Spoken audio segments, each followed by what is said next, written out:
meanwhile, over in the 2024, Republican primary continues to be kind of boring in some interesting ways. It's like just Trump sitting up there at the top, despite one indictment after the other landing on top of his head. But then underneath him, you've got DeSantis really plummeting. What do we have going on now in the GOP primary?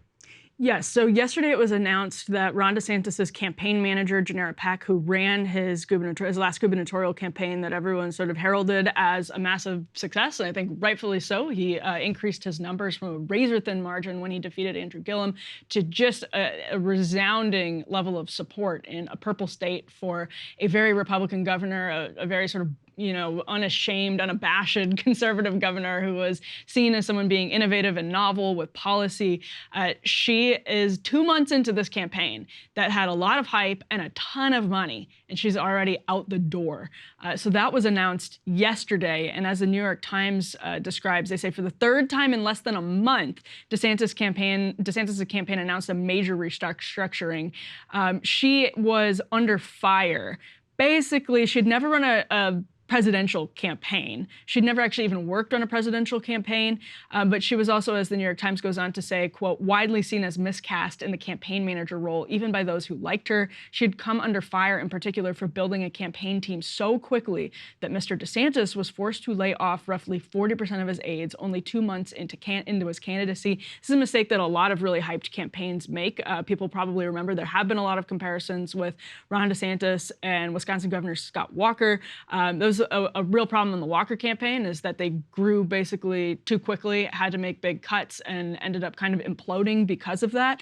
But in this case, Ron DeSantis has now brought in somebody from his governor's office who also doesn't have presidential election campaign experience, but is seen as a loyalist, a confidant. That matters a lot to Ron DeSantis. Obviously, the fact that he brought Janera Peck in, somebody who didn't have presidential experience to begin with, and then went with, again, someone, as he's getting rid of someone with not a lot of experience, bringing someone in with not a lot of experience to clean up the mess that the other inexperienced person left. You can see there very clearly. And now maybe this explains what we're seeing with B1.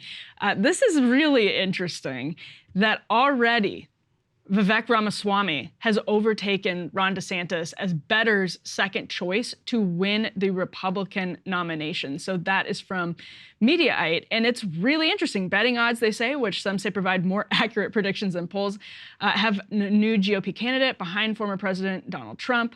According to Election Betting Odds, that's a site run by John Stossel and Maxim Lott, they aggregate betting odds from overseas bookmakers and other prediction markets. Mediaite says Trump is the runaway favorite, and the site calculates that he has a 70% chance to take the GOP nomination in 2024. But trailing behind him at 9.6% is not DeSantis, but Vivek Ramaswamy, who leads DeSantis at 9.5%. So again, a very, very tiny margin. But Ryan, what do you make of all of this as you're watching sort of from the other side, maybe enjoying this schadenfreude a little bit on your end?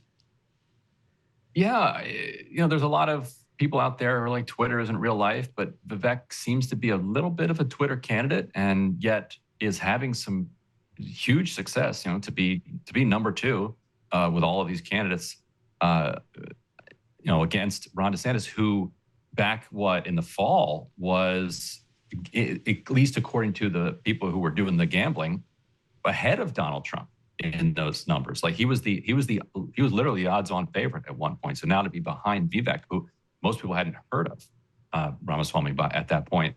How serious do you think it is? Do you think that if it becomes head-to-head with Trump, like he becomes the kind of viable alternative, that he just gets completely destroyed, like a asteroid coming through the atmosphere? Or do you think that there's some there that he has successfully been able to hold on to, build support within kind of pro-Trump folks while also winning over the other smaller factions? That seems to be his real skill. Well, I was going to say, I think that's exactly right, because I think Vivek has handled the Trump question much better than Ron DeSantis has. And that's been, from the right, a lot of people look at the DeSantis campaign and say, what is going on? They feel as though he's sort of in this tug of war, and this includes myself, between the sort of elite GOP consultant class and some people who are like new right that he brought into the campaign.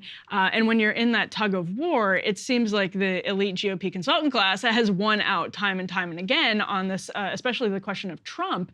And he just hasn't. It seems to people like he's really botched that those answers about Trump questions, answers on Trump questions time and time and again, and that he is sort of undermining Trump's appeal rather than saying, I understand Trump's appeal, or conveying that he really understands Trump's appeal. He just is going to, he thinks he's right for this particular moment. There have been way more attacks on Trump, his character, et cetera, than a lot of people on the right have felt comfortable with, because they don't think that's the way to win over that persuadable 37%, as the New York Times we talked about last week puts it, of people who are neither hardcore Trump or hardcore anti-Trump.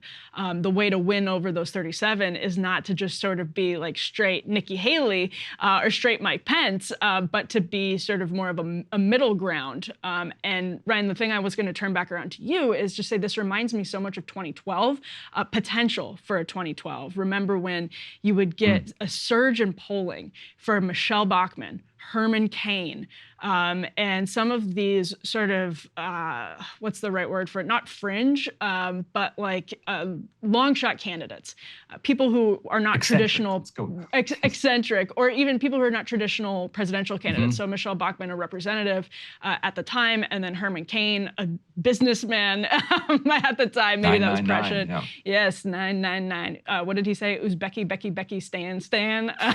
That's another Herman Cain classic. But they would have these like sugar highs in polling because they had a really good answer to a question, a really good Fox hit. It gave a really good speech, and it was a carousel. They would trade off. And I don't know if that's what's going to happen with Vivek and Tim Scott, and who's had some decent polling numbers.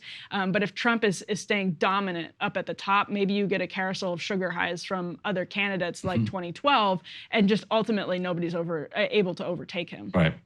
The difference between 2012 and today being that this time they're all competing just for second place, whereas that time you had Herman Cain actually surging to the very top for a little while. I'm curious for your take on what's going to happen with these Republican elites. And one thing I love about the show is I really have no idea what the answer is to this question. But like, I remember back in 2016 when Bernie Sanders was challenging the Clinton machine, he couldn't hire anybody. Like basically nobody, who wanted a job in Democratic politics in the future would work against the Clintons. And that actually helped him a lot, because then it ended up bringing in lots of people from outside of kind of Washington politics, and it gave him a kind of livelier campaign as a result.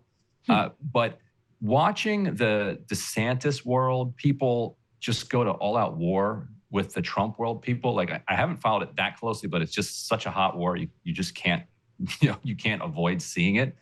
And now that they seem to have been routed so badly, like, are there going to be consequences for them the same way there would have been consequences for Democratic staffers who worked against the Clinton machine? Like, is the Republican kind of milieu so kind of muddy at this point that you can kind of move around different worlds without running into problems? What's your sense of how damaged some of these DeSantis operatives are? That's a really good question, because Donald Trump is sort of notoriously fickle, and so are his loyalists on these issues, and then sometimes not. So like for really high profile people, if you can, he's shown that you can get back on his good side if you sort of say the right things.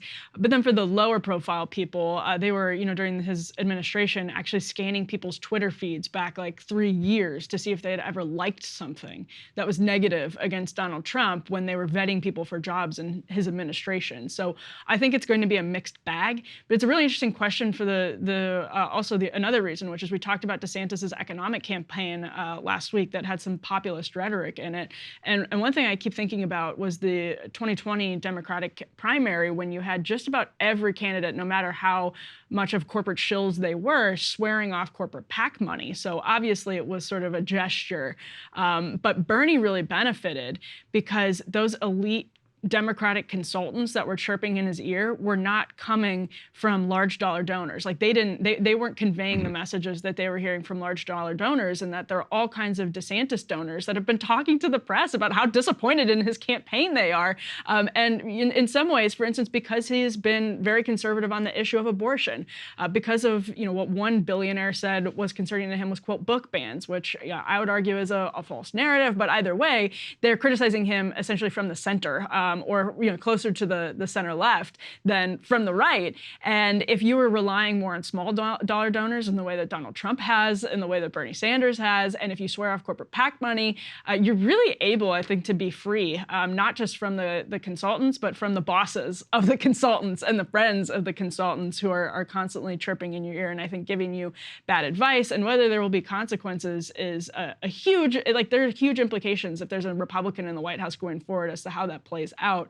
At the same time, Donald Trump had a horribly difficult time staffing his administration because they were so picky in some cases. So I don't know if there's a learning curve, if there's a second administration on that. It's a good question. Hey, if you liked that video, don't forget to hit the like button and subscribe to Breaking Points. If you want to see the rest of Counterpoints, go to breakingpoints.com to become a premium member and get the full uncut show every morning in your inbox and on Spotify. Help us build independent news and get the full show every morning at breakingpoints.com.